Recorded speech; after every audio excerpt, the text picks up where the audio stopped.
Startuprad.io, your podcast and YouTube blog covering the German startup scene with news, interviews, and live events.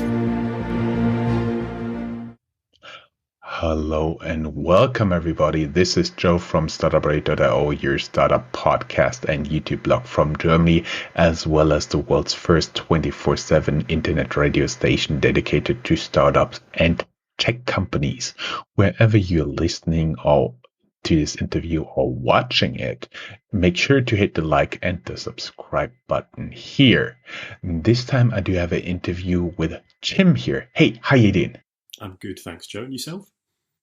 I'm doing great, thank you. We actually have been in touch via LinkedIn, by the way, a very good way to get in touch with me. And it turned out you are a British guy, a headhunter, working for startups, living in Frankfurt. So I thought, so many great ideas how to do an interview with you. But let's get started a little bit on the story. What brought you to Germany, to Frankfurt? It wasn't Brexit, right? No, it wasn't. Although that brought its own challenges that I've recently had to negotiate, as I'm sure a lot of British people have who were living in Germany. I've been in Germany now. I came here about end of 2009, and it's quite a sort of unusual sort of journey, really. I came here for work. I think that's a lot of, there's the same as a lot of people would come to Frankfurt, really. If you're coming to Germany and you'd not sort of had any knowledge of Frankfurt, I think you probably end up at other locations first. Berlin naturally, maybe Cologne, Munich. Frankfurt wouldn't be a natural choice, but I think that's because a lot of people don't know it, myself included. So I came here for business. My company were starting up a new. They were expanding from the UK to Germany, and they asked me to come out here and help build up a team here. And I've been to Germany on holiday or backpacking actually about 5 years before, and I really fell in love with it. I had a great time in a number of cities. I was in Berlin, I was in Munich, I was in Weimar, I was in Eisenach, I was in Hamburg, and I just had a really good feeling about it. I had people were really friendly. I did German at school to a certain degree, so I could sort of, order things and sort of navigate around and realize how good everybody's English was in Germany. And how good were your curse words in German at this time? Oh, they weren't great, but I mean, there's definitely books that will help you with that, of which I have. And it's always a great way to start an evening to learn another language's funny jokes and funny words that you shouldn't say to people in sentences. In terms of German funny words, you can actually say, what would be one of your favorites? For many people, it's Eichhörnchen, a squirrel. Oh yeah, I like Weichei or Warmdusche. These have always been ones that I found particularly funny. The little translation would be like soft egg, or somebody who only takes warm showers. That means they're soft, right? Exactly. There's such cute little sort of insults that they just make me smile whenever I. There's another one, a Schattenparker, meaning a person who only parks his or her car in the shadows, that it doesn't get warm. Yeah. Yes, exactly. So many great things that you can learn here by being here a longer period of time. For everybody who's seriously studying German, down here in the show notes, I'll spell them out for you. Exactly. So yeah, I studied. I travelled around in Germany a little bit, so I had a grounding of it, and then. My plan was only to come and sort of work here for a couple of years, but I think, as usually is the case with people, they fall in love, and that meant that I stayed in Frankfurt longer than I had planned to. But it's now come to a point over 10 years that, I'm settled here. I have an apartment. I have two beautiful daughters, and happy here. And actually, interestingly enough, the reason I came to Frankfurt, irrationally enough, was that I loved Berlin so much that I kind of had this plan of coming to Frankfurt, using it as a stepping stone to go to Berlin. And 10 years later, I'm still in Frankfurt. I don't actually want to live in Berlin anymore. And I'm very happy here. So it just shows you, sometimes, take risks, take a chance, and, they have a really good way of working out for you in the end, It reminds me of a story. I was talking to an Italian guy at one point when I was in Singapore, and he said, I was originally sent here as a secondment from a company. I was planning to stay 12, maximum 18 months. That was 22 years ago now. Yeah, exactly. Exactly. I mean, time does fly, I think anyway, but I think it just shows you, yes, you can kind of, your desires and your sort of goals can change over time. And sometimes you need to do something else to sort of realize that, to have another experience, to kind of challenge what you thought you wanted. And it's okay for things to change. Before we get into serious business here, talking about headhunting and recruiting, I would be curious, because I always tend to say that Frankfurt has very beautiful places. Unfortunately, it's very good at hiding them. Would you agree? And what would be like one or two of your favorite places? Yeah, I think you're right. I think you could say that about Frankfurt, because I think you only sort of see you only see the city centre. And I think when you come to Frankfurt, you think, oh, this is supposed to be the financial capital of Germany, and there's all these skyscrapers, and either you sort of impressed by it, or you don't like it. And there are lots of green areas in Frankfurt. Lots of parks, lots of places to take your kids.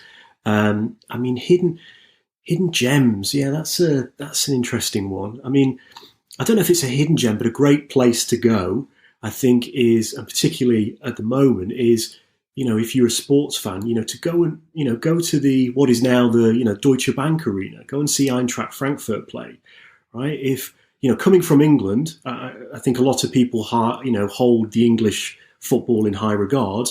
Okay, but the fan culture here in Germany is something completely different. It's I remember going to the, see Eintracht play, and, all the banners before the games, and the standing and the chanting and the flares and the colour and noise. It's such an experience. And I definitely recommend it. If you're interested in sports, I think you have to go there. You have to experience that. That I put as number one for a sports fan.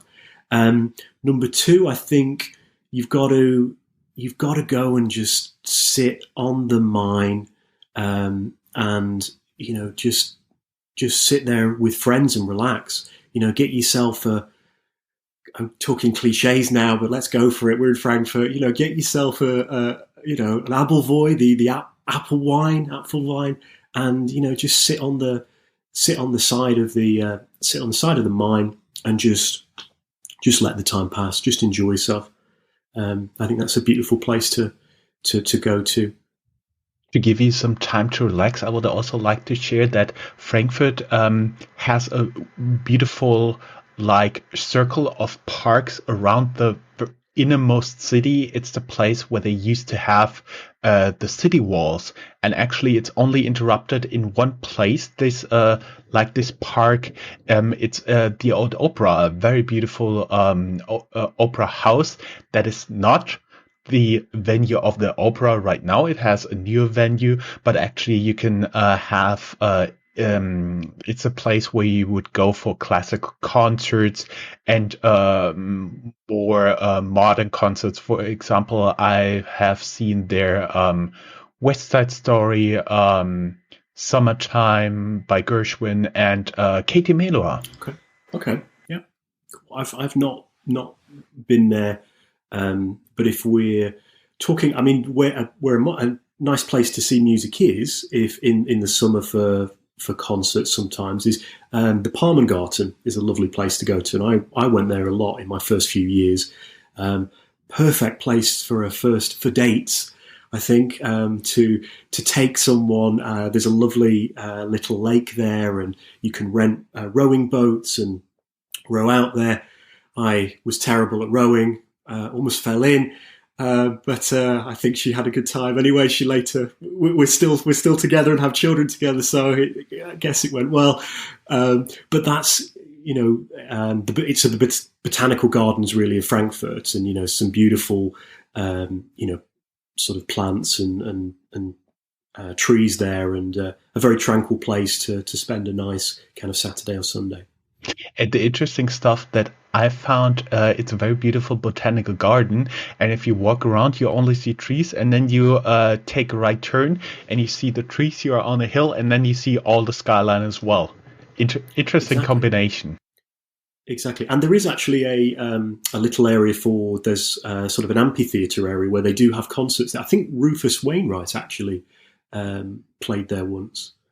Very nice, yes. So Frankfurt has a lot of nice places. It's unfortunately good at hiding them. Actually, Frankfurt also hid you from me for quite some time, but we finally managed to connect on LinkedIn, and you are actually based here in Frankfurt, but you're Headhunter focusing on Czech.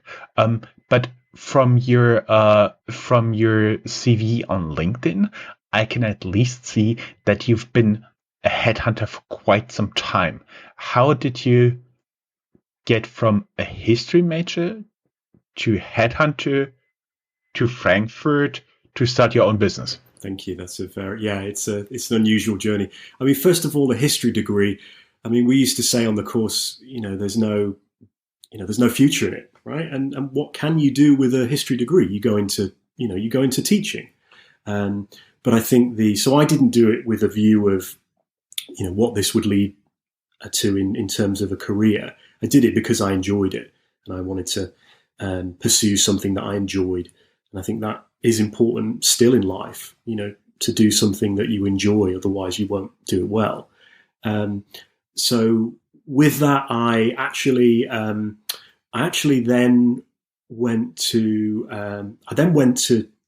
live in New York for about a year, and there I was actually working I interned at a record label. I was working for a startup in e-commerce that was selling. It was like an online music retailer, and then I came back from there back to my hometown around Nottingham, and obviously to go from sort of New York to Nottingham, a huge culture shock, and just weren't the opportunities, because it being such a small city that Nottingham is.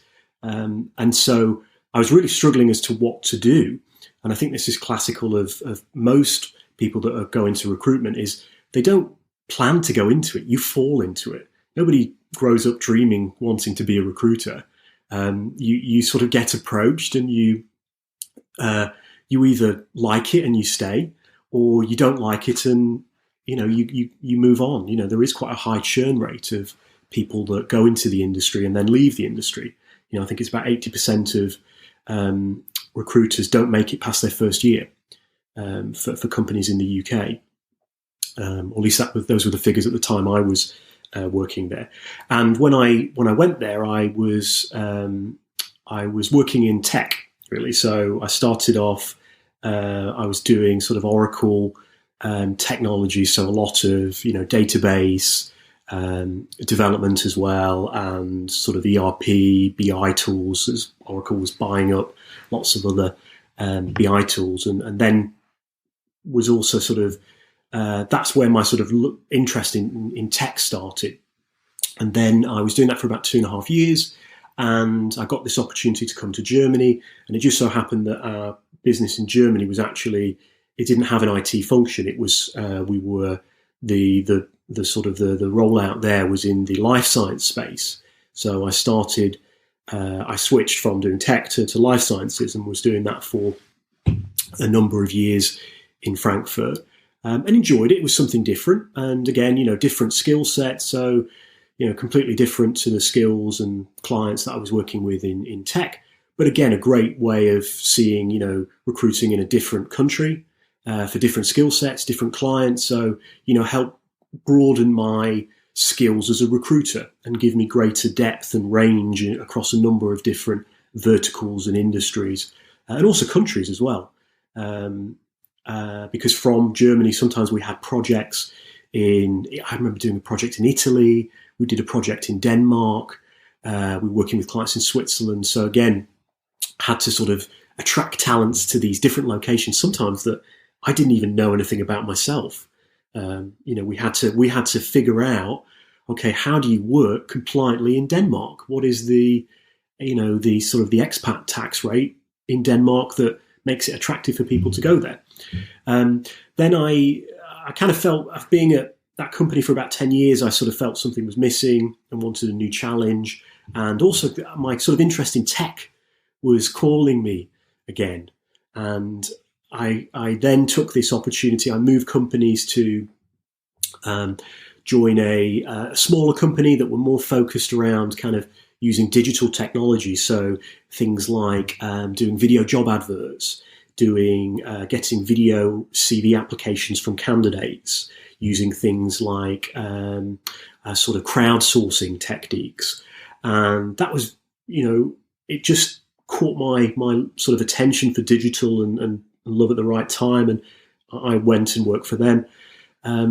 But about last year, obviously with the pandemic and having so much time working at home to think about things, I kind of realized there was more of a sort of transformation that was happening within me. And that I started to question, okay, well, what is it that what do I enjoy, right? What do I want to spend more of my time doing? And what do I currently do? And so I went through a number of, went through this evaluation process and identified the things that really made me happy. And these are the values that I have. And I put these on my website and I talk about these in my business. And, these are connection. These are achievement. It's creativity, discovery, and it's respect. And these 5 things are sacred for me. And I realized that by being self-employed, by starting my own, initially going self-employed with a view to incorporate at the end of this year, these would allow me to live these values and achieve the goals and spend more time doing the things that I wanted to do if I went down that route. So I then, at the end of last year, decided to leave the company. And then since the beginning of this year, then I've been self-employed. And because my love is my heart's still in tech, that's where I wanted to focus. And what I want to do is I want to build helping people, and this connection is very important to me. And so I want to help people. And who can I help the best? My community. Right, I can help startups in Berlin. I can help startups in Hamburg. I can find the talent. I've done it before with not even living in the country. But I really want to help my community and the people around me. So I think I can, as you said, I know Frankfurt very well, and I know how it is to move to Frankfurt and to become a German citizen, and to set up as a freelancer and soon to set up a business here. And I can help people navigate that landscape in Frankfurt, as well as knowing how to attract those people. So I think that's more of a value add than helping a community that's somewhere else. So that's why my focus is Frankfurt. That's why it's tech. And I think startups are probably the ones that need the most help because, particularly if they're here in Frankfurt, people want to move to Berlin. Berlin is already one in the top 10 startup cities globally. It's known, but Frankfurt isn't as well known for the startup scene. So it's going to require someone that knows the landscape and knows the city a bit better to help companies attract people to come here. Mm-hmm. Mm-hmm. Yes, I can totally see that. Again, Frankfurt is very good at hiding the bright spots in terms of tech, but actually, I do believe there is like a big cluster of startups coming from cities like Darmstadt or Mannheim, a little bit south to the city of Frankfurt, who are really promising. The people who subscribe to our podcast for quite some time may know like 10, 15 names from the startup scene down there in Darmstadt. They have a very good technical university, and they're really, really good at what they're teaching, and the people getting out there really know what they're doing, and a lot of them is looking at starting their own company.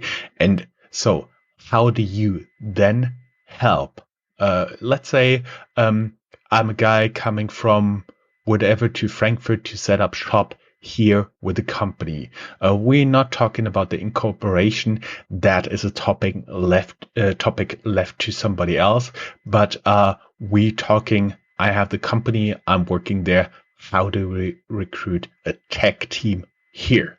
How would that work? Because my understanding is you're recruiting you by yourself right now. At the end of the year, the company, the incorporated company, is called Rebel Soul Recruitment. Where does the name come from? And do you only recruit rebels? Yes, good question. So the name comes from comes from a book that inspired me last year. So as I was, sitting at home and reading and having time to reflect, I read a great book by a woman called Shelley Paxton, called Soulbatical, A Corporate Rebel's Guide to Living Your Best Life. And it inspired me. I kind of had this, as I said, I felt that I'd been a rebel. I've definitely wanted, and for me, I want to sort of get a clear definition of a rebel. Rebel for me, is somebody that wants to. That is really interesting. I wanted to get a clear definition of a rebel. Isn't a rebel somebody who doesn't just follow mainstream? I would be curious how to define a rebel, because I would define it him or her the other way around, like not mainstream. Yeah, not necessarily. I would say that for me, it's somebody that wants to do things differently with the view to making it better. So it's the end goal for me is not, I see a rebel as somebody that, as an innovator, somebody that wants to improve something, not someone that's doing something different just for the sake of it. That's not, that's, rebelling for, that's a rebel without a cause. And that's not what I am. And it's not what I think a lot of candidates are. We're not, and this is the thing, I think people some people have a negative connotation with the word rebel and see it as troublesome. They don't know how to, they think that they're just challenging the ideas because they're being difficult. And that's not really what a lot of people are doing. I'm sure there is a small minority, yes, but I think, trust in that, I think people are essentially good. And I think essentially people want to make things better.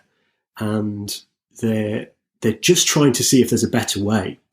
And that's what essentially I believe a rebel is doing.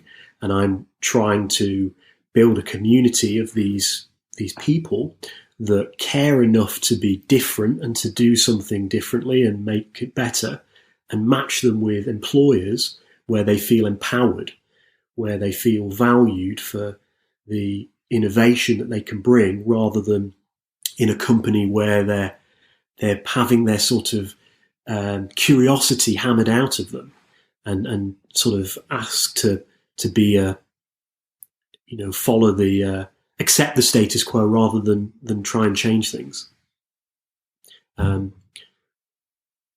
So I hope I've got my definition across. And as I said, also for me, Rebel Soul was not only the book, but I also wanted to incorporate something that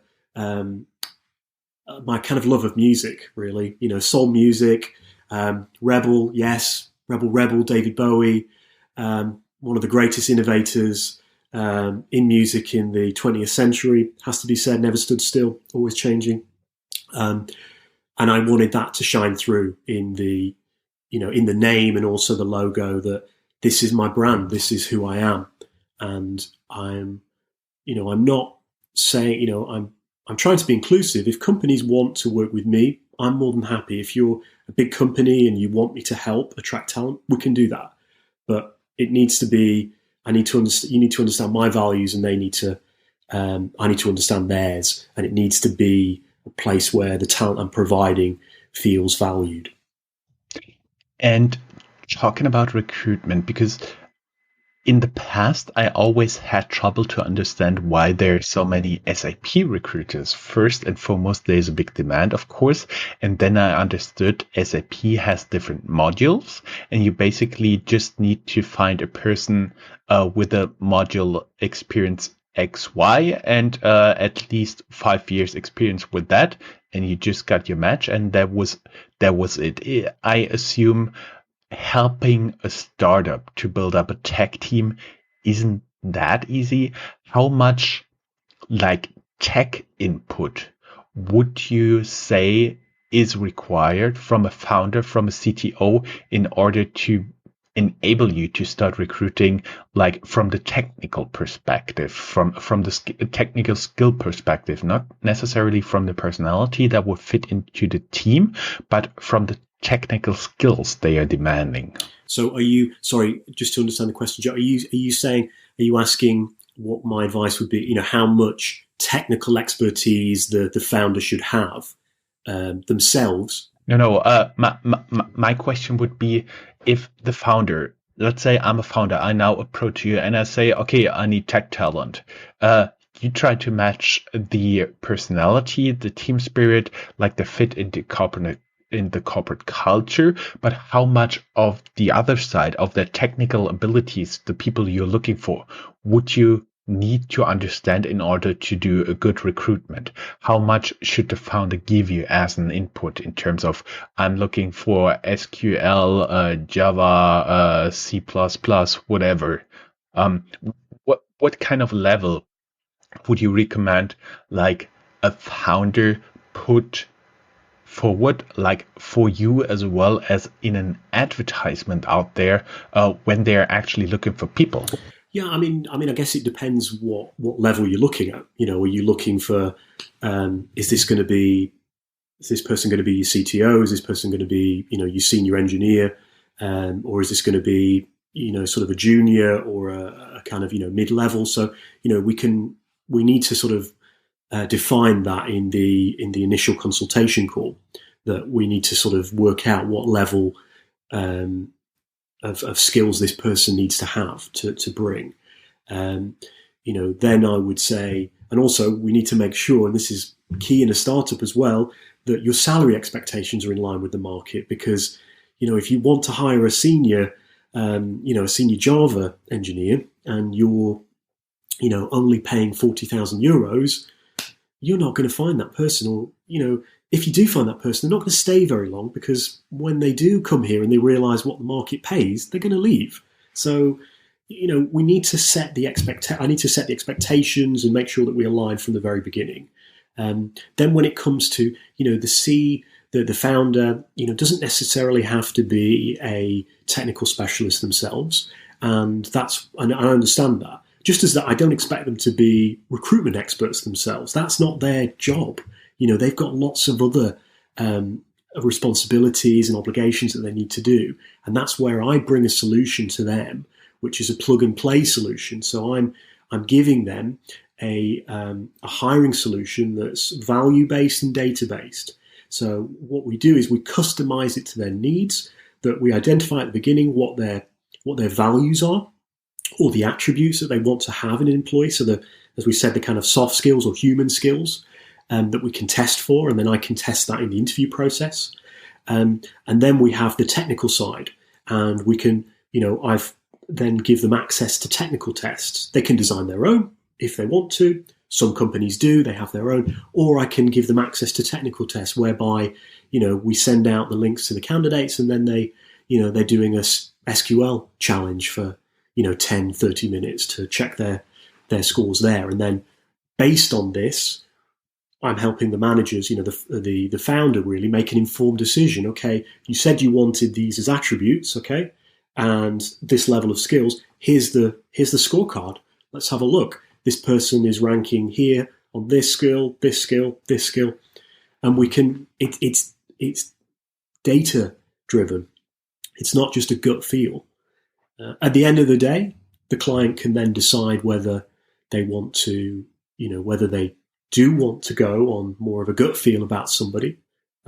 That's absolutely their right. But what I'm trying to do is make it a little bit more scientific and give it a bit more structure, because at the beginning, I'm sure they probably haven't had the time to think about these things. They just need the right talent with the right values quickly from someone that can attract it for them. I was thinking, when you've been talking, turning it into recruiting into from a gut feeling, more data-driven decision is pretty good.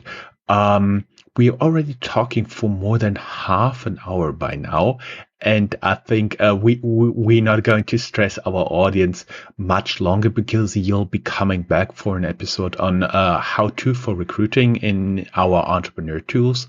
But the question that I have right now is, what are like a few of the big mistakes you are seeing in terms of startup recruiting right now? In the past, I've talked to another headhunter, to William, and he talked about the importance of your first hires, that they make or break the startup. So I would be curious what traps the founders should avoid. What have you seen in the past, the typical mistakes founders are making? I'd seen that. I've actually watched that episode with William, and I think he made that is a great point, and it is a common mistake. And I think he talked about choosing your values and then pursuing them relentlessly. And I think I've seen this happen in startups a lot of times. And you kind of, sometimes I think people are so keen to get the talent that they compromise. They compromise on certain things, and it hurts them. So, for example, they might take a senior, they might make allowances in somebody's character, in somebody's values, to take that senior engineer because of his or her expertise. But really, that person is not what the environment needs. It's not right for the culture. And then when you have problems in the culture, it doesn't matter how good that person is.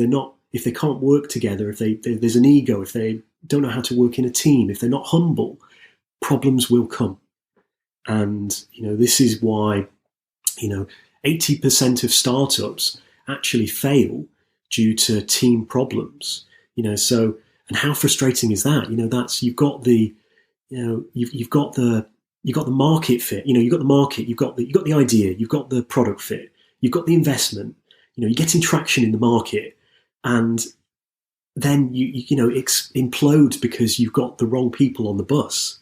And these are things that can be and should be avoided. I think it's easy to go there. And look, don't get me wrong. I've been a manager myself, and I've built teams, and I've got things wrong. Right? I've made bad decisions by, compromising values for profit. I know it. I know it happens. But stick true to what you're doing, to what your values are, and that will stand you in good stead. Once you've got that core team of people, and they're good people, then you can achieve things. That are just amazing closing words. For everybody who would like to learn more, reach out to you. Down here in the show notes, there will be your personal LinkedIn profile, as well as your company website. And of course, we will have you back for another episode on recruiting here on Startuprad.io. Tim, it was just a pleasure having you as a guest, talking everything from history to Frankfurt to tech recruiting. I didn't expect that to come out of the interview, but it's great the way it is. Thank you very much for being a guest here. You're welcome. Thank you, Joe. Thanks for having me. My pleasure. If you are a professional looking at the European startup scene, Germany is a place you cannot miss. Fortunately for you, there is Startuprad.io, the authority on German startups. This English-only podcast brings you fresh interviews each week. Most likely, you have never heard or read anything on these startups before in English, but you will in the future. Be ahead of the curve and subscribe to Startuprad.io podcast, or check for the Startuprad.io internet radio station. Check your Alexa for the Startuprad.io skill as well.